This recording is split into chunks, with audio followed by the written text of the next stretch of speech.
نحمده ونستعينه ونستغفره ونؤمن به ونتوكل عليه ونعوذ بالله من شرور أنفسنا ومن سيئات أعمالنا من يهده الله فلا مضل له ومن يضلل فلا هادي له أشهد أن لا إله إلا الله وأشهد أن محمدا عبده ورسوله أما بعد فقد قال الله تعالى في القرآن العظيم وفي الفرقان المجيد فأعوذ بالله من الشيطان الرجيم بسم الله الرحمن الرحيم يا أيها الذين آمنوا اتقوا الله حق تقاته ولا تموتن إلا وأنتم مسلمون يا أيها الناس اتقوا ربكم الذي خلقكم من نفس واحدة وخلق منها زوجها وبث منهما رجالا كثيرا ونساء واتقوا الله الذي تساءلون به والأرحام إن الله كان عليكم رقيبا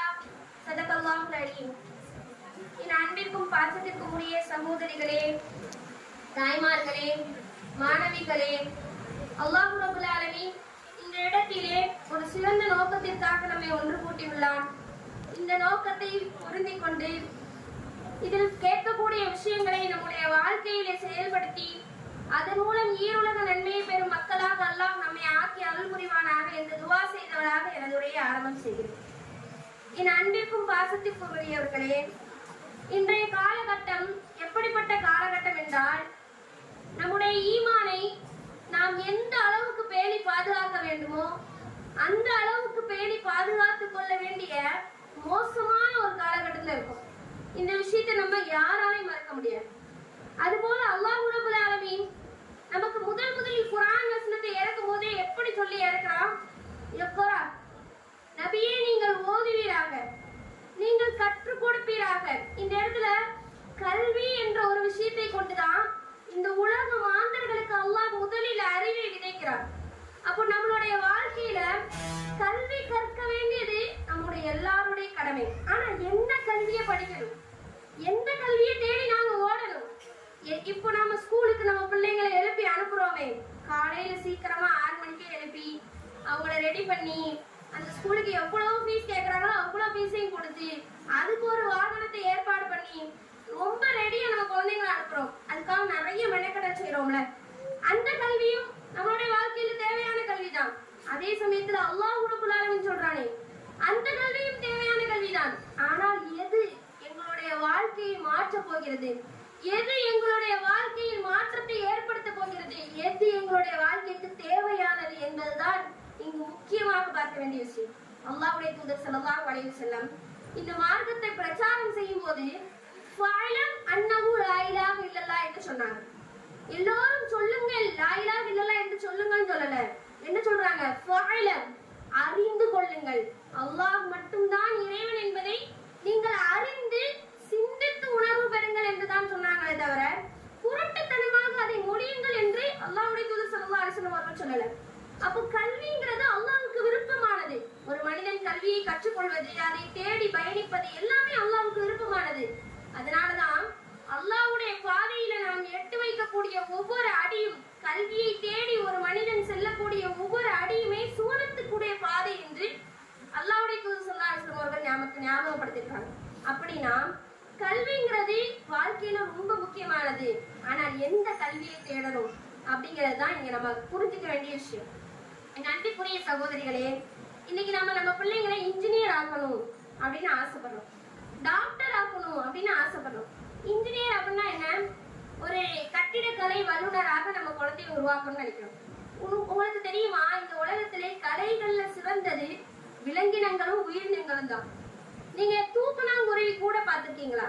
அந்த தூக்கணாங்குருவி கூட ரொம்ப ஸ்ட்ராங்கா இருக்கும். எவ்வளவு ஸ்ட்ராங் அப்படின்னா அதை ஈஸியா உடைக்க முடியாது. அது ரொம்ப கஷ்டப்பட்டு கெட்ட கூடு. அது மட்டும் இல்ல, அதுல இருக்கக்கூடிய அறிவியல், அதுக்கு இருக்கக்கூடிய அந்த அறிவுல அது அந்த தூக்கணாங்குருவி கூட்டை எப்படி கட்டும் அப்படின்னா 2 ரூம் அதுல வச்சிருக்குமா. ஒரு ரூம் அது தூங்குறதுக்கும், இன்னொரு ரூம் அதோட இணையோடு சேருவதற்காக வேண்டி 2 ரூம் அந்த தூக்கணாங்குருவி கூட்டுல அது என்ன செஞ்சிருக்கும், வச்சிருக்கும். அதே மாதிரி சில நேரங்கள்ல அந்த கூட்டுக்குள்ள பாம்பு முட்டைகளை எடுத்துட்டு போயிடும் அப்படிங்கிறதுக்காக வேண்டியும் அந்த 2 அறையும் அது பயன்படுத்திட்டு இருக்கு. அதே மாதிரி அந்த கூடை ஈஸியா என்ன செய்ய முடியாது அப்படின்னா நம்மளால உடைக்கவே முடியாது. அவ்வளவு ஸ்ட்ராங்கா இருக்கும் அந்த கூடு. அதே மாதிரி காக்கைகளை பார்த்திருக்கோம். நம்ம காக்கைகளை பார்க்கும்போது கூட்டம் கூட்டமா சத்தம் போட்டுட்டு இருக்கு, இந்த மாதிரி எண்ணத்துல தானே பார்ப்போம். ஆனா அதுக்குமே அல்லாஹ் ரப்பல் ஆலமீன் அதிகமான அறிவை கொடுத்திருக்காங்க. முன்னாடி உள்ள காலங்கள்ல வானிலை பற்றின அறிவு இல்லாத போது விவசாயிகள் காக்கைகளை பார்த்துதான் மழை பெய்யுமா பெய்யாதானே முடிவு பண்ணுவாங்க. அந்த காக்கைகள் கூடு கட்டுவதற்காக முள்ள எடுத்துட்டு போகுது அப்படின்னா அவங்க விவசாயம் அந்த அறுவடை நாட்களுக்காக விதை போட ஆரம்பிச்சிருவாங்க. ஏன்னா மழை பெய்யாது, காக்கை கூடு கட்ட ஆரம்பிச்சுட்டுனா மழை பெய்யாதுன்ற நம்பிக்கை அவங்கள்ட்ட இருக்கும்.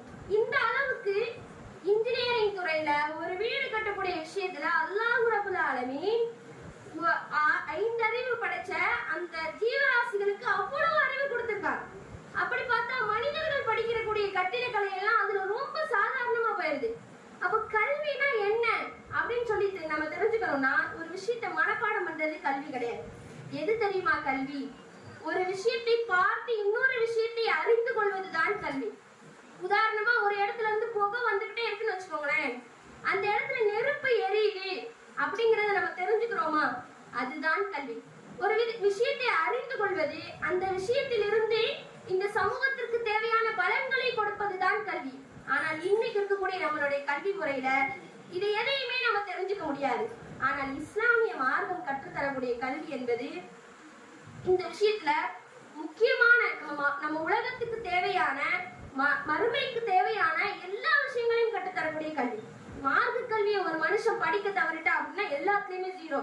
அவன் எவ்வளவு பெரிய டாக்டரா இருந்தாலும் சரிதான், எவ்வளவு பெரிய இன்ஜினியரா இருந்தாலும் சரிதான், இந்த நாட்டுக்கே பிரதமரா இருந்தாலும் சரிதான், அரசனா இருந்தாலும் சரிதான், மார்க்க கல்வியை அவன் கற்றுக்கொள்ளவில்லை என்றால் அவனால் நல்லமல்களை கூட செய்ய முடியாது. உதாரணத்துக்கு நாம தொழுகிறோம் இல்லையா, தொழுகிறோம், நோன்பு நோக்கிறோம், ஜக்காத் கொடுக்கிறோம், எல்லா அமல்களையுமே செய்யறோம். இந்த அமல்கள் அல்லாஹ்விடத்தில் ஏற்றுக்கொள்ளப்பட வேண்டும் என்றால் அந்த அமல்களில் என்ன இருக்க வேண்டும் என்பது மார்க்க கல்வியை படித்தவர்களால் தான் தெரிந்து கொள்ள முடியும். மறுமை நாள்ல அல்லாஹ்விடத்துல 3 நபர்கள் கொண்டு வரப்படுவார்கள். இந்த ஹதீஸை நம்ம கேள்விப்பட்டிருக்கோம்.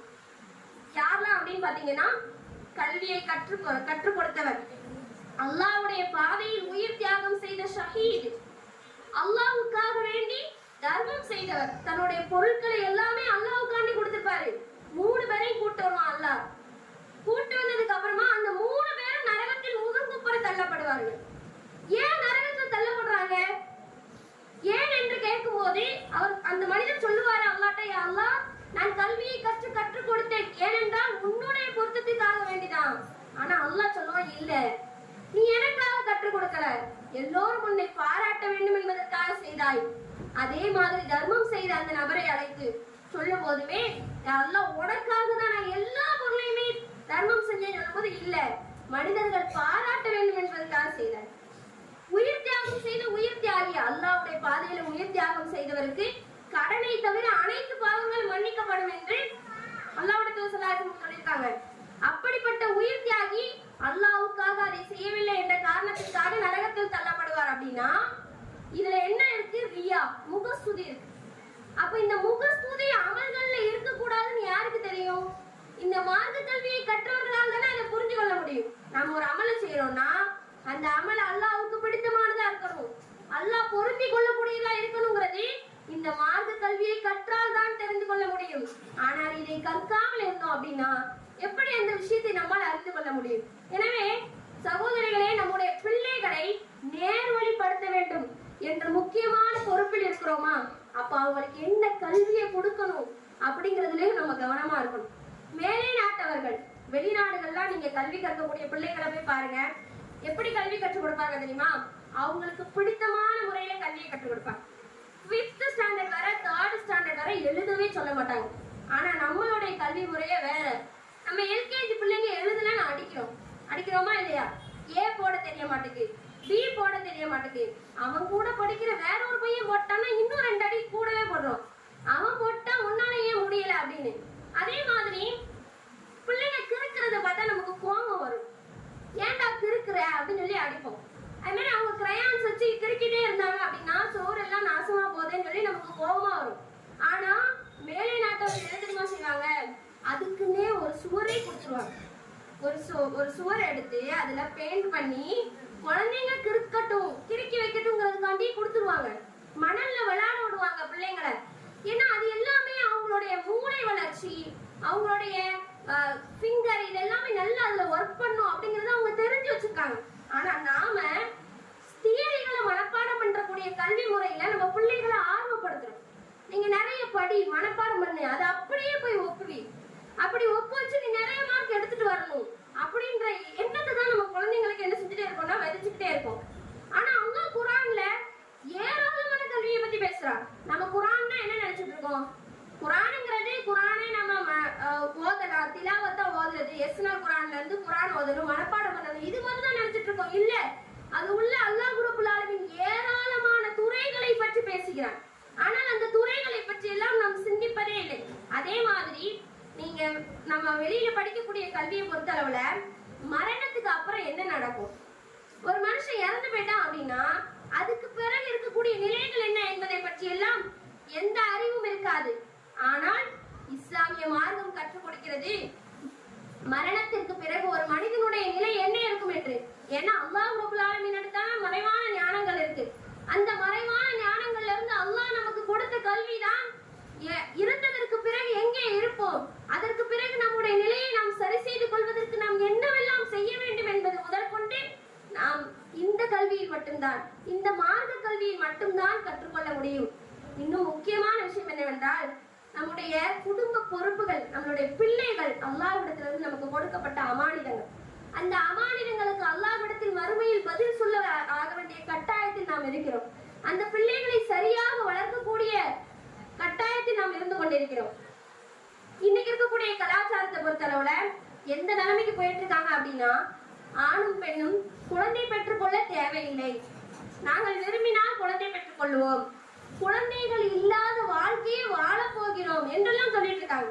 நீங்க ஒரு வாலிப வயது அடைந்த பசங்கள்கிட்ட போய் பேசி பாருங்க, திருப்பி என்ன சொல்லுவாங்க அப்படின்னா, என்ன நம்ம கேள்வி கேட்டாலுமே என் இஷ்டம், நான் பண்றேன், உங்களுக்கு என்ன தேவை, எனக்கு பிடிச்சிருக்கு நான் செய்யறேன் அப்படின்னு சொல்லி பேசுவாங்க.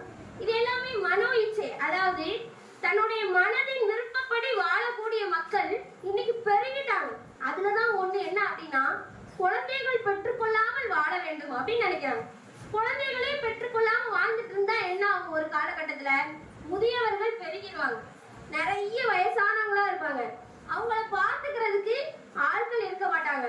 அதே மாதிரி அவங்களுடைய வயோதிகத்துல பிள்ளைகள் இல்லாமல் தள்ளாடக்கூடிய நிலைமையா அவங்க சந்திப்பாங்க. ஆனா இதோடைய விளைவுகள் எதுவுமே தெரியாம இன்னைக்கு சர்வ சாதாரணமா இது போன்று பேசக்கூடிய மக்களை நம்ம பாக்குறோம். பெண்ணியம் என்ற பெயர்ல கரு கலைப்பதற்கு எனக்கு உரிமை இருக்கு, என்னுடைய கருவை கலைப்பதற்கு நான் தான் முழு உரிமை பெற்றவர், அதை பேசுவதற்கு யாருமே உரிமை கிடையாது என்று பேசக்கூடியவர்கள் எல்லாம் இருக்கிறாங்க. ஆனால் சஹாபிய பெண்கள் எப்படி இருந்தாங்க? அனஸ் ரலியல்லாஹு அன்ஹு, அனஸ் ரலியல்லாஹு அன்ஹு பற்றி நாம அதிகமா கேள்விப்பட்டிருப்போம். ஏன்னா அவங்க ஏராளமான ஹதீஸ்களை அறிவிச்சிருக்காங்க. அனஸ் ரலியல்லாஹு அன்ஹு அவங்களுடைய தாயார் யார்? உம்மு சுலைம் ரலியல்லாஹு அன்ஹா. அல்லாஹ்வுடைய தூதர் ஸல்லல்லாஹு அலைஹி வஸல்லம் அவங்க இடத்துல அனஸ் ரலியல்லாஹு அன்ஹு கூட்டிட்டு வராங்க. கூட்டிட்டு வந்து விட்டுட்டு, யா ரசூலல்லாஹ், இது என்னுடைய மகன், ரொம்ப பெரிய பையன்லாம் இல்ல, ரொம்ப சின்ன பையன், இது என்னுடைய மகன் அனஸ், இவனை நீங்கள் பணியாளராக சேர்த்துக் கொள்ளுங்கள், உங்க கூட வச்சுக்கோங்க, உங்களுக்கு தேவையான எல்லா பணிகளையும் இவன் செய்யட்டும் என்று அப்பொழுதே அவங்களுடைய தாயார் ஒப்படைத்தாங்க. ஏன்னா தன்னுடைய மகன் அல்லாஹ்வுடைய தூதர் ஸல்லல்லாஹு அலைஹி வஸல்லம் கூடயே இருந்து அவங்க கிட்ட இருந்து நிறைய ஹதீஸ்களை கற்றுக்கொள்ள வேண்டும், நல்ல ஒழுக்கங்களை கற்றுக்கொள்ள வேண்டும் என்பதற்காகவே அப்படியே ஒப்படைத்து விட்டு வந்தாங்க முஸ்லிம் ரலியல்லாஹு. விளைவு என்ன? அனஸ் ரலியல்லாஹு அன்ஹு மிக பெரியவர்களாக ஆன பிறகு 2200 ஹதீஸ்களை அறிவிச்சிருக்காங்க. அது மட்டும் இல்ல, அவங்களுக்காக அல்லாஹ்வுடைய தூதர் ஸல்லல்லாஹு அலைஹி வஸல்லம் துஆ செஞ்சிருக்காங்க. ஒரு முறை ரசூல் ஸல்லல்லாஹு அலைஹி வஸல்லம் அவங்களுக்கு தண்ணீர் தேவை ஏற்படும் போது உடனே கொண்டு வந்து கொடுக்குறாங்க அனஸ் ரலியல்லாஹு. உடனே அல்லாஹ்வுடைய தூதர் ஸல்லல்லாஹு அலைஹி வஸல்லம் துஆ செஞ்சாங்க, அல்லாஹ் இவருடைய கல்வியிலும் இவருடைய செல்வத்திலும் இவருடைய குழந்தைகளையும் பரக்கத் செய்து துஆ செஞ்சாங்க.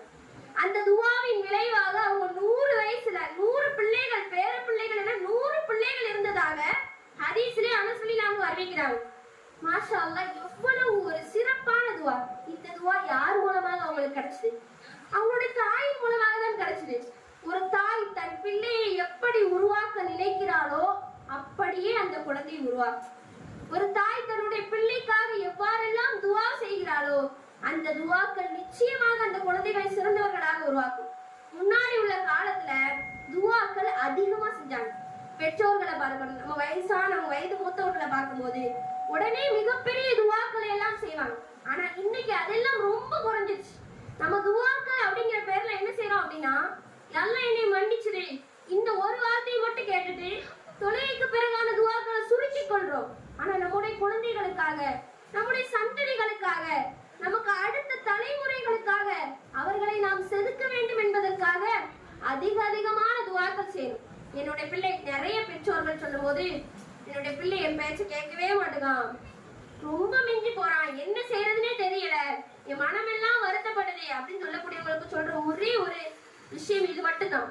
நீங்க துவாவின் மீது நம்பிக்கை வையுங்கள். ஒரு தாயுடைய துவா அந்த குழந்தைக்கு நிச்சயமாக பலனளிக்கும். அது போல அவங்களுடைய எண்ணப்படியே அந்த குழந்தைகள் உருவாகுவதற்கு காரணமாக இருக்கும். அதே சமயத்துல துவாக்கள் மட்டும் செஞ்சுட்டு பேசாம இருந்துடக்கூடாது. நம்மளால முடிஞ்ச அளவுக்கு நாமும் நம்மை மாற்றிக்கொள்ள வேண்டும். நம்முடைய குழந்தை ஈமான்தாரியாக வர வேண்டும், மார்க்கப்பட்டுள்ளவனாக வர வேண்டும், சிறந்தவனாக உருவாக வேண்டும் நினைக்கிறோம். ஆனா அதற்கேற்ற ஸ்டெப் நம்ம என்ன பண்றோம்? நாம என்ன பண்ணிட்டு இருக்கோம்? நாம எந்த மாதிரியான இடங்களுக்கு நம்மளுடைய குழந்தைங்களை கூட்டிட்டு போறோம்? ஒரு டான்ஸ் ப்ரோக்ராம் நடக்குது, அந்த இடத்துல கூட்டு போய் நம்ம பிள்ளைங்களை வச்சிருந்தோம் அப்படின்னா அந்த பிள்ளைங்களும் அந்த கல்ச்சரை பார்ப்பாங்க, அந்த கல்ச்சரை விரும்புவாங்க. இன்னைக்கெல்லாம் கூட்டிட்டு போய் பார்க்க தேவையில்லை, நம்மளுடைய கையிலே எல்லாமே வந்துருச்சா இல்லையா? கைகள்ல இருக்கக்கூடிய மொபைல் போன்லயே எல்லா விதமான விஷயங்களும் வந்துச்சு. இதுதான் நம்முடைய இஸ்லாமிய நாகரிகத்தை கெடுப்பதற்கான செயல்கள். இஸ்லாம் கட்டமைக்கக்கூடிய குடும்ப அமைப்பை சிதைப்பதற்கான செயல்கள், சிதைப்பதற்கான முயற்சிகள் எல்லாமே நம்மளுடைய கையிலே வந்துச்சு. யூதர்களை பொறுத்தளவுல அவர்கள் உருவாக்கக்கூடிய படங்களை தான் நம்ம பிள்ளைங்க பாக்குறாங்க. யூதர்கள் ரெடி பண்ற வீடியோஸ் தான் நம்ம பிள்ளைங்க பாக்குறாங்க. யூதர்கள் ரெடி பண்ற நிகழ்ச்சிகளை தான் நம்ம பிள்ளைங்க பாக்குறாங்க. யூதர்கள் யாரு? யூதர்கள் யாரு? இஸ்லாமியர்களுடைய விரோதிகள். அவர்களுடைய நோக்கமே என்ன அப்படின்னா, நம்முடைய மார்க்கத்துல சிறந்தவர்களாக, இறையச்சவாதிகளாக நம்ம பிள்ளைங்க உருவாயிட்டாங்க, பெரிய அதிகாரம் படைத்தவர்களாக உருவாக்கிட்டாங்க அப்படின்னா இந்த உலகத்தில் அவர்களுடைய தலைமை போயிடும்னு பயம் அவங்களுக்கு. அதனால அவங்கள திசை திருப்பதற்காக செயல்கள் தான் நம்ம கையில இருக்கக்கூடிய மொபைல் போன், அதுல இருக்கக்கூடிய நிகழ்ச்சிகள் எல்லாமே. ஆனா இத சர்வ சாதாரணமா நம்ம குழந்தைகளுக்கு கொடுக்கிறோமா இல்லையா? ஒரு குடும்பத்தை கட்டமைக்க வேண்டிய தாய்மார்கள் என்ன செய்யறாங்க அப்படின்னா இந்த விஷயத்துல அசால்ட்டா இருக்கும். இந்த அசட்டை தான் என்ன செய்யுது, நம்மளுடைய குழந்தைகளை சீரழிப்பதற்கான காரணமா இருக்கு. வளர்ந்ததுக்கு பிறகு உங்களுடைய குழந்தை உங்களை பார்த்து கேட்கறான், நான் திருமணம் செஞ்சுக்க மாட்டேன், நான் திருமணம் செஞ்சா ஒரு ஆணை தான் திருமணம் செய்து கொள்வேன் அப்படின்னு சொன்னா எப்படி இருக்கும்? அல்லாஹ் பாதுகாக்கிறான். அது போன்ற மோசமான நிலை இந்த சமுதாயத்தில் வருவதை விட்டும் அல்லாஹ் நம்மை காப்பாற்ற வேண்டும். இன்னைக்கு அது போன்ற நிலையை நோக்கி தான் நம்மளுடைய மக்கள் போயிட்டு இருக்காங்க. மேலை நாட்டு கலாச்சாரங்களையும் மற்ற நாகரிகங்களையும் பார்த்துட்டு அது போன்ற நிலையை நோக்கி போகக்கூடியவங்களா இருக்காங்க. அப்ப இந்த நிலையெல்லாம் தடுக்கணும்னா அவங்க குழந்தைங்கள்ல இருந்து நம்ம உருவாக்கணும். சிறுவர்களா அவர்கள் இருக்கும் பொழுதே இஸ்லாமிய மார்க்கத்துடைய நிலைப்பாடு என்ன, அல்லாஹ்வை மட்டும்தான் நாம் வணங்க வேண்டும். இரண்டாவது, அவனுடைய கட்டளைகளுக்கு கீழ்ப்படிவது நம்முடைய கடமை. அந்த கட்டளைகளை யார் தடுத்தாலும் நாம் கீழ்ப்படிந்துதான் ஆக வேண்டும். இந்த சிந்தனை அவங்களிடத்தை விதைக்கணும். வெறுமனே மதரசாவுக்கு அனுப்பிட்டேன், மார்க்கத்தை கொடுத்துட்டேன், இந்த நினைப்போடு இருக்கக்கூடாது. நம்மளுடைய நினைப்பு எப்படி இருக்கு அப்படின்னா, அவங்கள மதரசாவுக்கு அனுப்பிட்டோம், ஒரு மணி நேரம் போயிட்டு வராங்களா, அவ்வளவுதான், மார்க்க கல்வி முடிஞ்சிருச்சு, இந்த நினைப்போடு இருக்கக்கூடாது. என்னுடைய வீடு, என்னுடைய சூழல், என்னுடைய குடும்பம் எல்லாமே அல்லாஹ்வுக்கு கட்டுப்பட்ட வாழ்க்கைக்கு கீழ் மாற வேண்டும். அல்லாஹ்வுடைய தூதர் அவர்களுடைய சொல்லுக்கு கீழ் மாற வேண்டும் என்ற எண்ணம் நம்மிடத்தில் வர வேண்டும், செயல்பாடும் நம்மிடத்தில் வர வேண்டும். அதுபோல மார்க்க கல்வி என்று வரும் பொழுது 3 வருட ஆலிமா கோர்ஸ் போதும், 1 வருட முபல்லியா கோர்ஸ் போதும், எல்லாமே படிச்சு தெரிஞ்சுக்கிட்டோம் இல்லவே இல்லை. நிச்சயமாக கல்வி என்பது மரணம் வரை கற்க வேண்டிய விஷயம். அது என்னைக்குமே கொஞ்சமாகி போகவே செய்யாது. ஆலிமா அப்படின்னா குர்ஆனுடைய அர்த்தத்தை படிக்கிறாங்க, தர்ஜுமா படிக்கிறாங்கிற மாதிரி நினைப்பு மக்கள்கிட்ட இருக்கு. ஆனால் நிச்சயமாக இல்லை, இது ஒழுக்க கல்வி. இது ஒழுக்கத்தை போதிக்கக்கூடிய கல்வி. நீங்க எங்க உங்க பிள்ளையை கொண்டு போய் சேர்த்தாலும், உலகத்திலே மிகப்பெரிய யூனிவர்சிட்டியில கொண்டு போய் சேர்த்தாலும் எங்கேயுமே ஒழுக்க கல்வி போதிக்கப்படாது. இஸ்லாமிய கல்லூரியா இருந்தா மட்டும்தான் அங்கே ஒழுக்க கல்வி போதிக்கப்படும். ஏன்னா வாழ்க்கைக்கு தேவையான மிக முக்கியமான விஷயமே ஒழுக்கம் தான். அதை கற்றுக் கொடுக்கக்கூடிய ஒரே கல்வி இஸ்லாமிய கல்வி மட்டும்தான். நம்முடைய பிள்ளைகளை மதரசாவில் கொண்டு போய் சேர்ப்பது, அவர்களை அதிலே அவங்களுக்கு பட்டம் பெற வைப்பது மட்டும் நோக்கம் அல்ல. அவர்களுடைய வாழ்க்கை அது போல மாறி இருக்கிறதா, அது போன்ற மாற்றத்தை நாம் கொண்டு வந்திருக்கிறோமா என்பதை தான் நாம் முதலில் சிந்தித்து பார்க்க வேண்டும். நம்மளுடைய உடல்ல சிர்காடியம் ரிதம் அப்படின்னு சொல்லிட்டு ஒரு உடல் கடிகாரம் இருக்கும். இந்த கடிகாரம் எப்படி இயங்கும் அப்படின்னு பாத்தீங்கன்னா, அதாவது பகல்னா எந்த பகலுடைய நேரத்துல நமக்கு சரியான அந்த நேரத்துல சாப்பிடணும், மதியான நேரத்துல சரியா அந்த உணவை எடுத்துக்கொள்ளணும். அதே மாதிரி இரவு நேரத்துல நாம் தூங்கக்கூடிய நேரத்துல சரியான முறையில தூங்கணும். இது எல்லாமே அந்த கடிகாரம் நோட் பண்ணிட்டே இருக்கும். ஏதாவது ஒண்ணு மாறிடுச்சுன்னு வச்சுக்கோங்களேன், மொத்தமா உடல்ல எல்லா நோயும் வந்துடும். அதாவது இப்ப புதுசா நிறைய நோய் சொல்றாங்க. சின்ன சின்ன குழந்தைங்கள்ல இருந்து பெரியவங்க வரைக்குமே ஆபத்தான நோய்களுடைய பேர் மிகப்பெரியதா சொல்லிட்டு இருக்காங்க. அப்ப இதுக்கு எல்லாமே என்ன காரணம் அப்படின்னு பார்த்தோம்னா, இந்த உடல் கடிகாரத்தோட இயக்கத்தை மாற்றுவதுதான் காரணம் என்று அறிவியல் ஆய்வாளர்கள் கண்டுபிடிச்சிருக்காங்க. இந்த உடல் கடிகாரம் எப்போ தெரியுமா சரியா இயங்குது? நம்மளுடைய தொழுகையை சரியாக பேணும் பொழுது, 5 நேர தொழுகையும் நாம் சரியாக பேணும் பொழுது இந்த கடிகாரம் சரியாவே இயங்குது. ஏன்னா இஷா தொழுகைக்கு பிறகு அவங்க தூங்கிடுவாங்க. அதுக்கு பிறகு பேசுவதை வெறுத்தார்கள். ஆனால் இன்றைய காலகட்டம் அப்படி கிடையாது. இரவை பகலாக்கக்கூடிய காலகட்டம், பகலை இரவாக்கக்கூடிய காலகட்டம். இரவு தான் இன்னைக்கு எப்படி ஆயிடுச்சுன்னா பகல் ஆயிடுச்சு. இதனால்தான் ஹார்ட் அட்டாக், ரத்த புற்றுநோய் போன்ற மிகப்பெரிய பெரிய நோய்கள் மனிதனை தாக்குகிறது. மூளையில் இருக்கக்கூடிய செல்கள் எல்லாம் சோர்வடைந்து அது எல்லாமே கெட்டு போகக்கூடிய சூழ்நிலைக்கு செல்கிறது. அப்ப இந்த வாழ்க்கை முறை மாற்றம் எப்படி ஏற்பட்டுச்சு அப்படின்னா, இந்த ஓடக்கூடிய காலத்துல மேலை நாட்டவர்களுடைய கலாச்சாரங்களை பார்த்து கெட்டு போவதனால்தான். அப்ப அல்லாஹ்வுடைய தூதரும் நமக்கு எந்த கல்வியை கற்றுத்தந்தார்களோ, எந்த வாழ்க்கை முறையை நமக்கு கற்றுத்தந்தார்களோ, அதை சரியான முறையில் நாம் செயல்படுத்தினோம் என்றால் இது போன்ற ஆபத்துகளில் எல்லாம் நாம் நிச்சயமாக சிக்கவே மாட்டோம். இன்னைக்கு பெண்கள்கிட்ட இருக்கக்கூடிய மிக பெரும் நோய் மனநோய். எங்க பார்த்தாலுமே ஸ்ட்ரெஸ். இதுக்கு முன்னாடிதான் உடல் நோய்கள் டாக்டர்ஸ் அதிகமா இருந்தாங்க. இன்னைக்கு மனநோயாளிகளுக்கு ட்ரீட்மெண்ட் பண்ற டாக்டர்ஸ் தான் அதிகம். அந்த மாதிரியான மருத்துவர்களை தேடிதான் மக்கள் செல்கிறார்கள். எனக்கு தூக்கமே வர மாட்டேங்குது, தூக்க மாத்திரை தாங்க. எனக்கு அதிகமா தலைவலியா இருக்கு, இந்த தலைவலி போகவே மாட்டேங்குது, என்னுடைய மனம் அழுதுகிட்டே இருக்கணும் போல தோணுது, இந்த மாதிரிலாம் சொல்றாங்க. இந்த மனநோய் எதனால ஏற்படுது அப்படின்னு பார்த்தோம்னா, அதுவும் இஸ்லாமிய மார்க்கத்தை நாம் சரியான முறையில பின்பற்றாததின் விளைவுதான் இந்த மாதிரியான மனநோய் ஏற்படுவதற்கான காரணம். என்ன பாருங்க, இஸ்லாம் எப்பவுமே நற்குணத்தை தான் போதிக்கும். எப்பவுமே மகிழ்ச்சியாக உள்ளம் இருப்பதற்கான வழிகளை இஸ்லாம் நமக்கு கற்றுத்தருது. உதாரணமா, பெருமை கொள்ளாதே. நீ ஒரு அணு அளவு உன்னுடைய உள்ளத்துல பெருமை இருந்தால் நீ சொர்க்கத்துல நுழைய முடியாது. பொறாமைப்படாதே. ஒரு மனிதன் இன்னொரு மனிதனை பார்த்து பொறாமைப்படுதல் கூடாது. இது போன்று இஸ்லாமிய மார்க்கம் நமக்கு கற்றுத்தரக்கூடிய எல்லா செயல்பாடுகளுமே நம் உள்ளத்தை பரிசுத்தமாகவும் தூய்மையாகவும் வைத்திருக்க வேண்டிய செயல்பாடுகள். ஆனா இந்த செயல்பாடுகளை நம்ம விட்டுட்டோம்னு வச்சுக்கோங்களேன், எல்லா பிரச்சனையும் வந்துடும் தலைக்கு. உதாரணமா, அடுத்தவர்களுடைய வாழ்க்கையை பார்க்கிறோம், பார்த்துட்டு இதே மாதிரி ஒரு வாழ்க்கை எனக்கு இல்லையே, இது மாதிரி அல்லாஹ் எனக்கும் தந்திருந்தா நல்லா இருந்திருக்குமே அப்படின்னு நினைக்கக்கூடிய சிந்தனை எல்லா மனிதனுக்குமா இயல்பான ஒரு சிந்தனை தான்.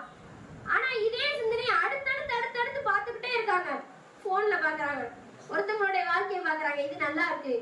அடுத்து இன்னொருத்தவங்களுடைய வாழ்க்கையை பாக்குறாங்க, அதை விட இவ சந்தோஷமா இருக்காளே, இவளுக்குலாம் என்ன கவலை, ரொம்ப மகிழ்ச்சியா வாழ்ந்துட்டு இருக்காளே நினைக்கிறோம்.